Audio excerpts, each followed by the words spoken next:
When I do nurse feed, etc., the children are straight in. They want to stroke the snake, they want to hold them. Or lizards, it's the parents or the teachers that some of them are a bit standoffish.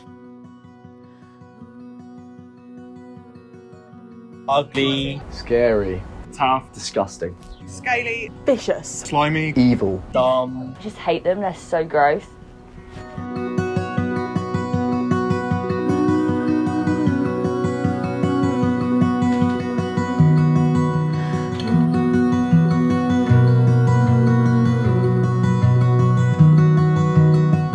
My name is Kris and I run Tropical Discovery Workshops, which is a company that takes animals to schools, care homes, private and public events for educational purposes, stimulation therapy and entertainment. I've been working with reptiles professionally for about 12 years now. So my experience with reptiles started hands-on when I was 5. I grew up on the Salisbury Plain and had to walk across some fields to get to my primary school. On the way back, there's some lizards on a wall. So I thought, I'm going to catch some of those. Caught them, put them in a tank, observed their behavior, their breeding, let them go. And it just progressed from there, slow worms, snakes, and then pets.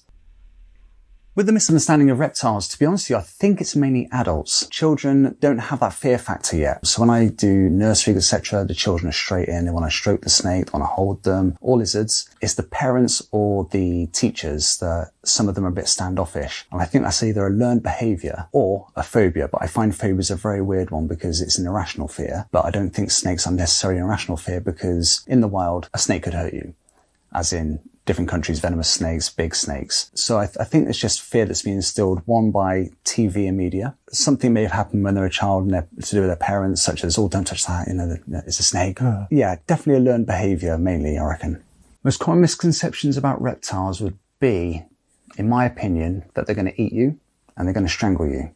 I'm Ben Coles. I'm 37 years old. Had lizards pretty much all of my life. Well, as soon as I left mother's yard at that time, yeah, I've had lizards ever since. You get reptiles that are viv defensive, and you get some reptiles that are just horrible, basically. 95% of them are viv defensive.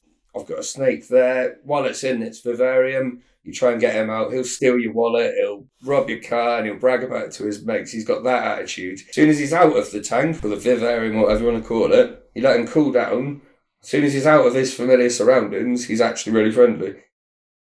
The first thing a snake wants to do if you come across one in the wild is it wants to get away from you. It just wants to hide or stay still so you don't notice it. Because the last thing it wants is some big human coming along and poking it with a stick or scaring it. With a snake in captivity, or when I'm bringing one to a workshop, again, the parents or some adults will be a bit, or do they bite, do they strangle? It's not really going to happen, especially strangling, because, well, you're not trying to hurt the snake. The snake I bring to you is not a wild snake that's fearing for its life. And my snakes don't bite because you don't smell like a mouse. You don't look like a mouse. So. A reptile is what it's brought up to be, much like a dog or a cat or a kid or anyone. I mean, look, this one, sometimes it'd be vicious. Look, she doesn't do anything. She's absolutely fine. Smitten. But if you bring them up wrong, they end up vicious, obviously.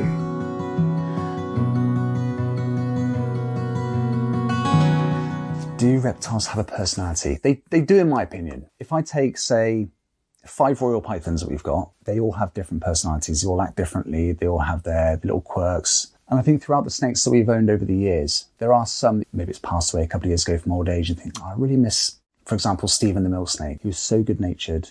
He was just so cute, so inquisitive. And yet his girlfriend, Sally, she was very similar, but she wasn't as curious. She was more like, I'll just sit back and watch. Whereas he's like, I want to come out and play sort of thing. I want to explore. So I think they definitely do have personalities. But again, it depends on the reptile. Some lizards have a bit more of a cognitive ability to have personalities, such as blue-tongued skinks or some of bearded dragons, geckos, for example. So yeah, they definitely have personalities, I think, in my opinion. It's self-explanatory in this house, really. I mean, Biggie's a needy kitten. This one is a spoilt child. Biggie's literally my best friend.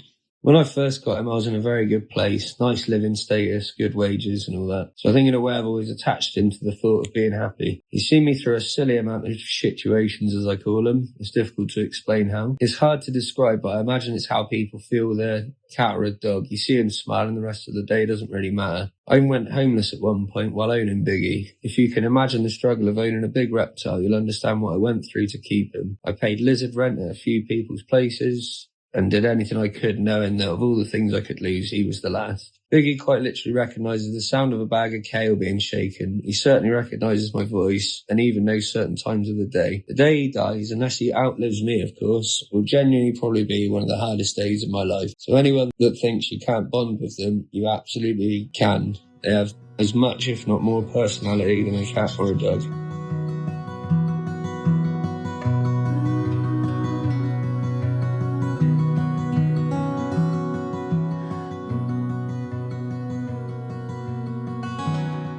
I find because I've had a lot of reptiles, there's quite a lot that stick in my mind that are very noticeable to me, such as Mindy the bearded dragon. I had two that I took in, Mork and Mindy. Mindy was the cutest, best bearded dragon you could ever meet. We used to climb to the top of a tree in her enclosure, jump into a water bowl, do little high dives. One of the geckos called Fluffy, which belongs to my daughter, always wants to come out and sit on her coursework when she's doing her homework. But yeah, it's tricky. It's like some people say to you, what's your favourite reptile? And it's like asking which is your favourite child. I think at the moment, Sol's probably the most memorable, who's my male Burmese python. He's 13 foot at the moment, albino, big friendly giant, but just so heavy and so big, he just hurts my back. Because the size of him, he can be intimidating to people, but he's just puppy tame. It's very soft.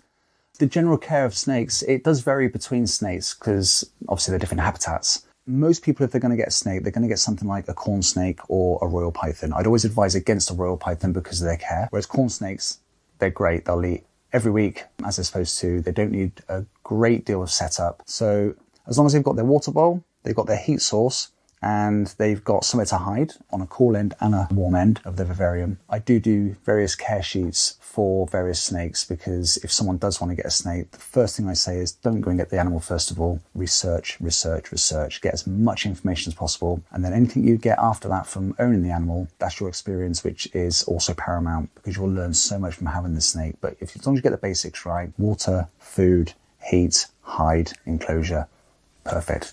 What do I wish people knew about reptiles? Mainly that we're not food. I think primarily when people are scared of snakes, especially snakes, lizards I find that people aren't so bad with. But when it comes to snakes, they think they're going to eat us, they're going to bite us, they're going to strangle us. And I just want them to realise that, especially if it's a captive bred snake or a captive owned snake, such as when I bring them out to workshops, I would never bring a snake out that's going to hurt somebody. And they don't see us as food. If it's a wild snake, leave it alone anyway, because it'll only defend itself. It's not going to come after you. Usually the snake will either stay still or go away. It's not going to come towards you. It's not looking at us as a food source or I want to attack that. I mean, for people who want to own one or want to rehome one or whatever, I wouldn't let anyone put you off. I was put off iguanas for, 5 years? Bred tarantulas, moved on to bearded dragons, kept with the tame stuff. Yeah, I ended up rescuing an iguana. Nicest pet I've ever owned. But to anyone who doesn't know any lizards and looks at him, obviously he looks like the biggest demon in the world. Yeah, if you actually stroke him, he just goes to sleep. If you fuss him and leave the room, half the time he'll follow you into the other room. Oh. Yeah.